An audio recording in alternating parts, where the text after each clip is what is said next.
Hello everyone, আজও moms কিচেনের আরেকটি পর্বে আপনাদেরকে স্বাগত। আজকে আমি শেয়ার করব মিনি পিৎজা, যেটা আমি তৈরি করব আটা দিয়ে এবং স্বাস্থ্যকরভাবে। বাচ্চা বড় সকলেরই ভীষণ প্রিয় রেসিপি এই পিৎজা।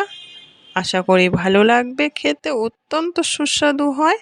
চলুন তাহলে শুরু করা যাক। এজন্য আমি একটা বড় বোলের মধ্যে নিয়ে নিলাম এক বাটি আটা। এর মধ্যে দিয়ে দিব এখন দই। দইয়ের কোনো পরিমাপ নেই, কারণ এখানে আটা মাখতে আমি কোনো জল ব্যবহার করব না, পুরোটাই দই দিয়েই মেখে নিব।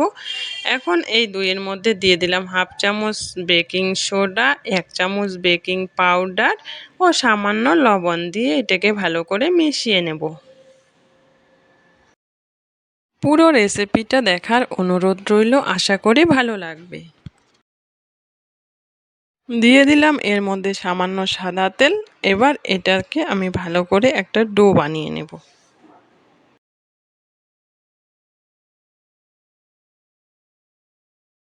এই পর্যায়ে মনে হচ্ছে আরেকটু দই লাগবে।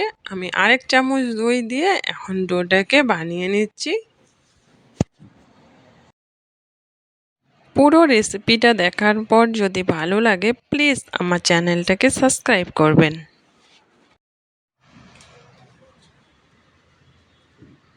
ডোটাকে কিছুক্ষণ আমি রেস্টে রেখেছি।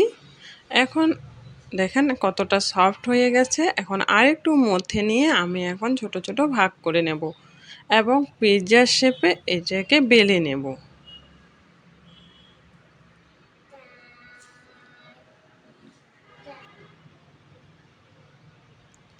অন্যদিকে একটা তাওয়া গরম করতে বসিয়ে দিয়েছি। দিয়ে দিলাম এর মধ্যে পিৎজা বেসটা। এটাকে আমি এক পিঠ সেঁকে নেব।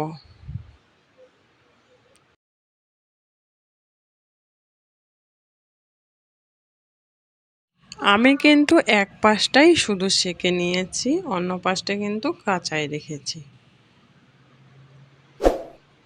পরের পিৎজা বেসটাকেও আমি ঠিক সেম প্রসেসে সেঁকে নেব।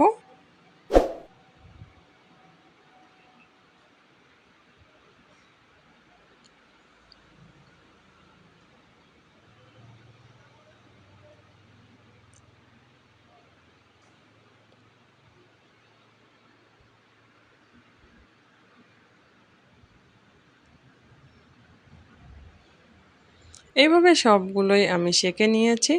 এখন যেই পাশটা আমি সেঁকে নিয়েছি ওই পাশে কিছুটা টমেটো কেচাপ দিয়ে আমি লাগিয়ে নিচ্ছি।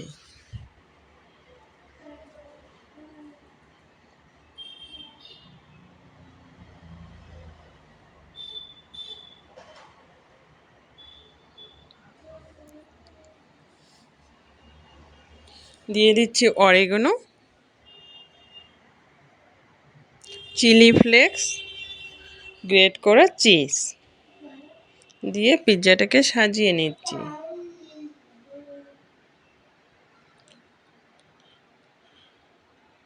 এবার এর মধ্যে দিয়ে দিচ্ছি কয়েকটা ক্যাপসিকাম টুকরো ও পেঁয়াজের টুকরো।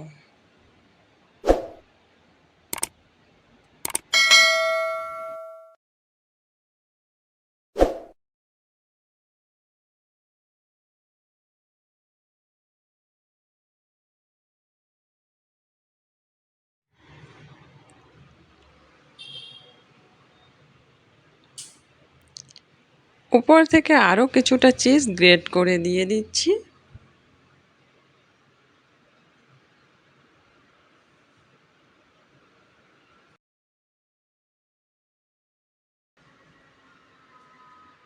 উপর থেকে আরও কিছুটা চিলি ফ্লেক্স ও অরিগানো দিয়ে দিলাম।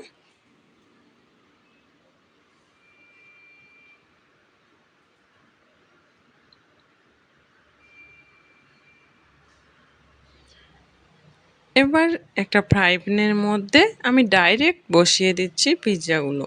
এটা কিন্তু আমি ডাইরেক্টই করব। এই পিৎজাটা খুব তাড়াতাড়ি হয়ে যায়। 2 মিনিটের মতো হাই ফ্লেম এবং 5 মিনিটের মতো লো ফ্লেমে রাখলেই এটা একেবারেই রেডি হয়ে যায়। আশা করি পুরো রেসিপিটা দেখার পর আপনাদের ভালো লাগবে, আর অবশ্যই বাড়িতে একবার হলেও ট্রাই করবেন। আশা করি নিরাশ হবেন না। দেখেন কতটা লবণীয় হয়েছে পিৎজাটা, দেখতে খেতেও কিন্তু ততটাই সুস্বাদু। চিজটা কত সুন্দরভাবে গলে গিয়েছে। পিৎজা হলেও কিন্তু এটা একটা স্বাস্থ্যকর রেসিপি, যেহেতু এটা আটা দিয়ে তৈরি। আপনারা আপনাদের বাচ্চাদের অনায়াসে এটা টিফিনে কিংবা বিকেলের নাস্তায় দিতে পারেন। বাচ্চারা খুবই পছন্দ করে। সেম প্রসেসে আমি তৃতীয়টাকেও বানিয়ে নিলাম। পিৎজা বেসটা দেখতে অনেকটা ব্রাউন ব্রেডের মতো হয়।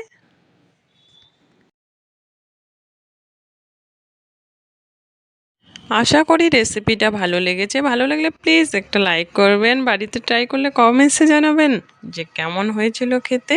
এরকমই নিত্য নতুন সহজ রেসিপি পেতে প্লিজ আমার চ্যানেলটাকে সাবস্ক্রাইব করে আমার চ্যানেলের পাশে থাকার আমন্ত্রণ রইল। এতক্ষণ সঙ্গে থাকার জন্য অসংখ্য ধন্যবাদ। দেখা হবে অন্য কোনো রেসিপিতে, ততক্ষণের জন্য ভালো থাকবেন। টাটা।